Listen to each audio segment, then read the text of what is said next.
5. Oh, and it's your boy Icon with some wrestling with a little NXT Battleground review for you. And we ain't backing down to no average Joes on this one. So we need to get into that one real quick. But before we get started, hit the notification bell, like and or subscribe. Check out my other videos. Takes 2 seconds to hit that subscribe, that like button, that follow button, and let's get these watch time hours up and let's talk about a little wrestling. So, no pre-show match, but everybody got an interview on the pre-show. And the show actually kicked off. It kicked off with Sol Ruka and her beard taking on the standout, the lovely, the beautiful, the future Kalani Jordan. I was never a fan of Sol Ruka, because to me, she was always like a one-trick pony. Like, she was okay, but there was nothing about... I mean, aside from the Soul Snatcher, there was nothing about her that was, tremendously awesome. But I feel like a lot of people think she's better than she actually is because of the Soul Snatcher. But in this one, obviously, your opponent has a lot to do with those things. But in this one, her and Kalani actually put on a show. They put on a clinic because both of them have the athletic background. Both of them do have the talent. Kalani's always proved herself. And then when someone like Kalani Jordan can get in the ring with the Sol Ruka, then Sol Ruka can actually shine. The problem with Sol Ruka's presentation right now that I really can't stand is the fact that Zara's with her. First of all, she looks like Zara and Sol Ruka's relationship is almost like Zara is the simp that got friend zoned, but she's still sniffing around because she hopes that one day she'll have a chance. And and for the woman that basically walked all across the planet to get to NXT and it was supposed to be like this monster, this killer, this destroyer, to basically see her sniffling, behind Sol Ruka and licking her heels. I'm just like, this better be one hell of a heel turn when she finally turns on her because this shit is trash. And, she got what she deserved too because she actually tried to cheat on her behalf. So when she cheated, I said, so this is where we start teasing the dissension between the two of them because after the heel turn, after she cheated, to try to help her win, it didn't work. And then the referee kicked her out. And I'm like, the referee should kick you out because it's what are you doing? I was like, nobody wants to see that. But then because of that, everything got out of whack. And at the end of the match, and they said that this was Sol Ruka's very first, North American title defense. So obviously she wasn't going to win. And I felt bad because Kalani had to be the person, because whenever somebody wins a championship, 99% of the time, they don't lose their first title defense. So the person that they fight first, we knew Randy Orton was going to lose. So you knew Kalani was going to lose, which was sad. But then they also said that when Kalani had her first title defense, it was against Sol Ruka, and Sol Ruka's first title defense was against Kalani Jordan. So I actually thought that was cool.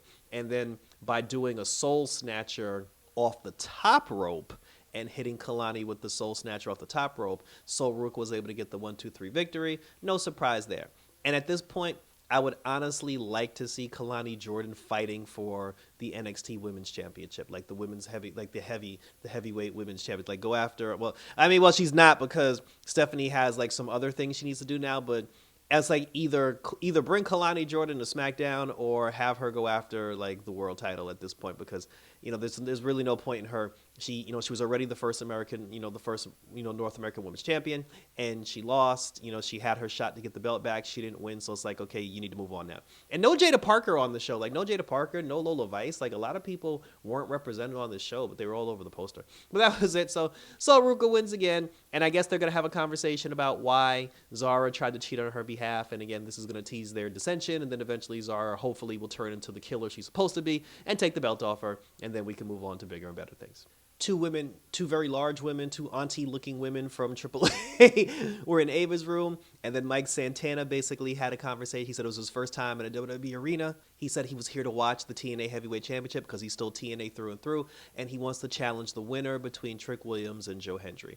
And then Tavion Heights showed up along with the No Cat to Quartz crew. And then Tavion Heights, he challenged them to a match. And then he was like, unlike your boy Charlie, he was like, yo, you got respect. So we're going to see that. That's I'm actually looking forward to that, to seeing him and Tavion Heights. That should be actually a cool match. Next was the culling, the culling versus Hank and Tank and Josh Briggs. And I'm sorry, I didn't care. Because the thing is, they made this whole big thing about Hank and Tank winning the tag team championships. Why are they not defending the tag? At this point, the thing with Josh Briggs, either make him a heel or bring him up to the main roster and see if he can do something on the main roster, because there are a lot of guys and girls, for some reason, they they don't necessarily find their way in NXT, but for some reason, then when they get called up, they become like a superstar on the main roster. And sometimes it's the reverse, like sometimes somebody's like a big deal on the main roster, and then when they get to and they're a big deal on NXT, then when they get to the main roster, they suck. But I mean, with him, it's just like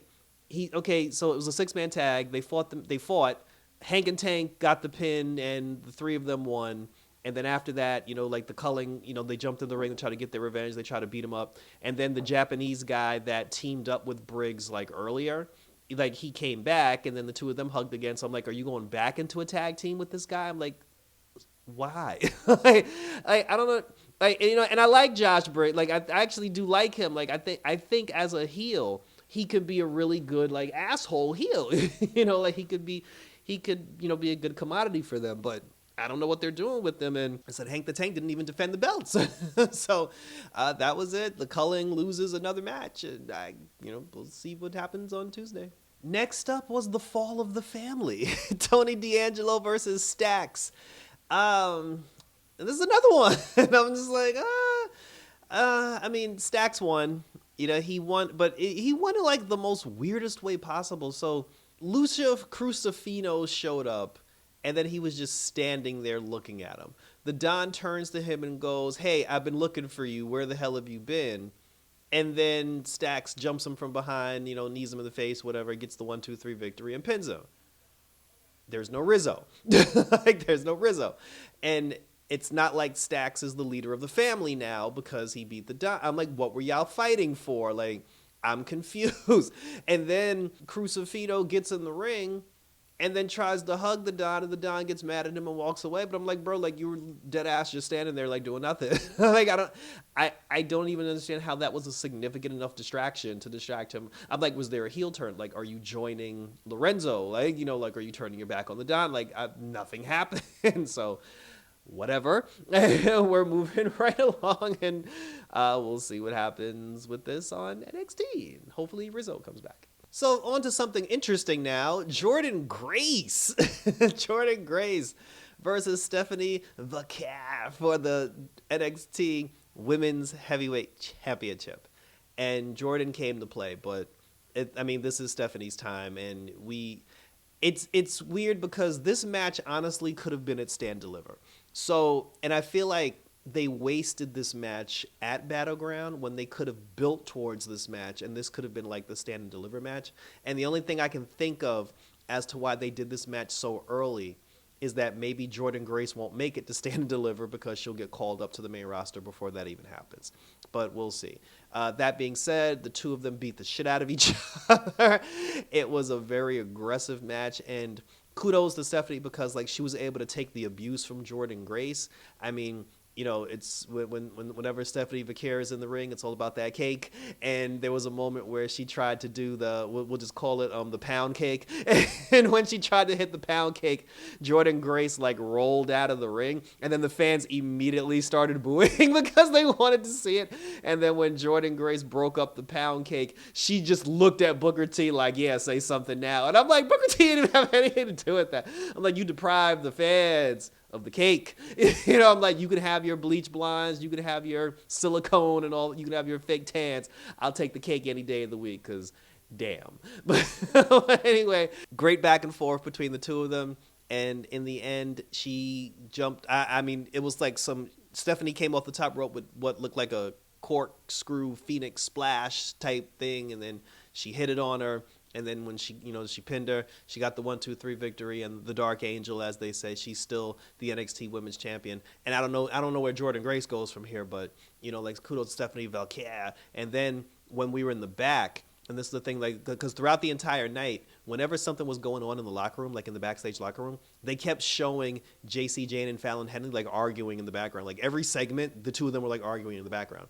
And then there was a moment where Stephanie Vaquer, she was in the back, and then those two auntie looking women from AAA, they were cursing her out or like talking shit to her in Spanish. Both parties were talking like shit to each other back and forth through Spanish. And then while the three of them were just like arguing, you see Fallon and you see JC in the background arguing. The three of them are arguing, and then all of a sudden JC Jane just walked up to Stephanie and just slapped her in the face, and then a brawl started. So I guess the conversation that her and Fallon was having was something along the lines of, well, like, you ain't shit, you ain't shit. Well, bitch, at least I won a championship. And then she just walked up and hit the champ so she can get a title shot. So now she's probably going to get a title shot against Stephanie Vaquera at some point. It's going to be her versus JC Jane. So we'll see what happens. And I guess, like, Stephanie's going to fight one of those two broads at the AAA Worlds Collide thing. I don't know. They spoke Spanish. I don't know what they told them. I don't know what they're talking about. But I said, no, but there's a lot. There is interest there. There definitely is interest there. And I do want to see where this goes. But like I said, but other than that, congratulations to Stephanie Vaquera, who's still the NXT Women's Champion. Ricky Saints is going to fight All Ego on Tuesday for the belt. And now that leads us to the NXT World Heavyweight Championship. And I'm going to say this because I'm not saying I love Obafemi as champion and I love his title reign. So what I'm about to say isn't a knock on Obafemi. His opponents, aside from Trick Williams, have been very lackluster. So he's basically just steamrolling the competition to the point where I noticed there are a few shows where he wasn't even the main event. Like, unless he was fighting Trick Williams or Trick Williams was involved in something that he was doing, he wasn't the main event. Like, there was one show where, the women, I think the women's Fatal 4-Way main event of the show. In this particular show, the TNA World Heavyweight Championship, closed the show. So as NXT World Heavyweight Champion, Obafemi's not even the main event of his own program. Like, even when he fought in Madison Square Garden, when he fought Moose in Madison Square Garden, they weren't they were in the middle of the card. They weren't the main event. So I don't know why Obafemi's not getting the main events, in these things. I mean, I know Stephanie Vaquera is tearing it up, but it's weird, but it's not a knock on Oba because they're not finding anybody. Look how big this motherfucker's 240. He's 340 or whatever, 6'5" and some change. They need someone for this man to fight so he can be put back in the main event, because I understand it's they're not going to put him in the main event because they're just well, everybody knows you're going to win. I need somebody to show up. I need somebody, bring Omos in. Somebody need to fight Obafemi so we can reboost his, because the thing about it is, if we're not going to put the NXT World Heavyweight Champion in the main event, you might as well just call him up to the main roster. But, with that being said, naturally, Miles Bourne got his ass beat and he put up a good showing, but no, sir, no, you do not defeat the ruler. I mean, Miles Bourne is winning at life because he gets that cake every night for dessert. We'll just leave it at that. I don't know how he got that, but kudos to him. But yeah, he lost. So he lost bad, and Obafemi still reigns supreme, and the ruler is still your NXT Heavyweight Champion. And finally, the main event was the TNA World Heavyweight Championship match at an NXT pay-per-view. Trick Willie versus Joe Hendry. And I'm sorry, I was never a fan of Joe Hendry. I never believed in Joe Hendry. Even in the beginning, even when his stock rose, I was just And they was do you believe? I'm I believe if he goes up against real competition, he gonna get his ass beat.